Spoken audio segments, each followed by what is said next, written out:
Vatican యేసుక్రీస్తు వారి వారసులను చంపడానికి ప్రయత్నించింది. క్రీస్తు శకం మొదటి శతాబ్దంలో మగ్దలాకు చెందిన మరియా అని కూడా పిలువబడే మరియా మ్యాగ్దలెన్ యేసుక్రీస్తును అనుసరించిన స్త్రీల సమూహానికి నాయకురాలు. లూకా సువార్త ఇలా చెప్తోంది.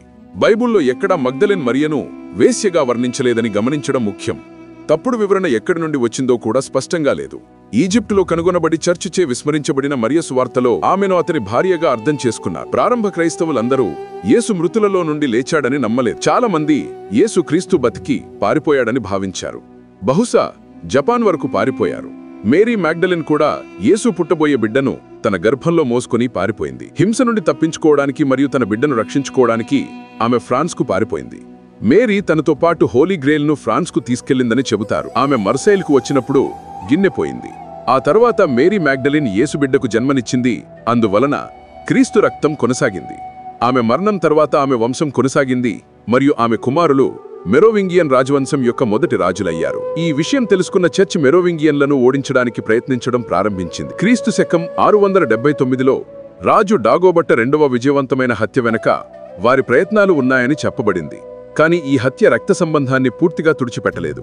ఇది కరోలింగియన్లోకి ప్రవహిస్తూనే ఉంది మరియు నేటికి ఉందని నమ్ముతారు. ప్రజలు తమ శిరల్లో క్రీస్తు రక్తాన్ని పట్టుకుని ప్రస్తుతం యూరోప్ అంతటా తిరుగుతున్నారు. సాతాను క్రీస్తు శకం 6వ శతాబ్దం వరకు క్రైస్తవ కళలో అడుగుపెట్టలేదు మరియు అతను క్రైస్తవ కళలో కనిపించినప్పుడు అతన్ని దయగల దేవదూతగా చిత్రించారని మీకు తెలుసా? చర్చ్ మీకు తెలియకూడదనుకునేది ఏమిటంటే వారు దయ్యం గురించి చాలా విషయాలు కల్పించారు. సాతాను యొక్క నిజమైన చరిత్రను అన్వేషిస్తున్నప్పుడు అతను ఒక దుర్మార్గపు కార్టూన్ పాత్ర కంటే ఎక్కువ కాదని స్పష్టంగా తెలుస్తోంది. చర్చ్ లోపల క్రీస్తు శకం 520 నాటి బైజాంటైన్ మొజాయిక్ ఉంది.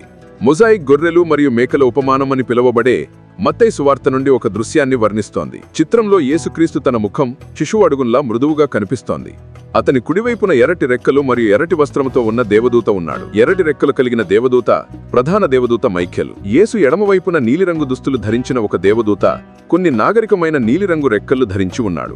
అది నీలిరంగు దేవదూత, అదే దయ్యం. చీకటి యుగాలలో కళాకారులు అన్యపద జంతువుల లక్షణాలను దయ్యం యొక్క ఆలోచనతో కలిపి నేటి ప్రజలకు తెలిసిన దానికి సమానమైన దయ్యం యొక్క చిత్రాన్ని సృష్టించడం ప్రారంభించారు. దయ్యానికి మేకగాంటి కాళ్లు, మేకగాంటి కొమ్ములు మరియు మేకగాంటి వెంట్రుకల బొచ్చు ఇవ్వబడింది. ఇంకా ఎవరికి మేకగాంటి లక్షణాలు ఉన్నాయో తెలుసా? గ్రీకు పురాణాల నుండి పాన్ దయ్యాన్ని గొప్ప డ్రాగన్ గా లేదా పులుసుల సముద్ర రాక్షసుడిగా చిత్రించడం ప్రారంభించారు.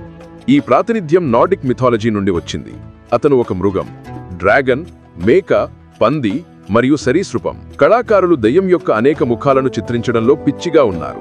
నేను మీకు తెలియజేయాలనుకుంటున్నది ఏమిటంటే తోలు రెక్కలతో ఉన్న దుష్టజీవిగా దయ్యం క్రైస్తవ కళాకారుల మొత్తం కల్పన. బైబిల్లో ఎక్కడా సాతానుకు డెక్కలు ఉన్నాయని చెప్పలేదు.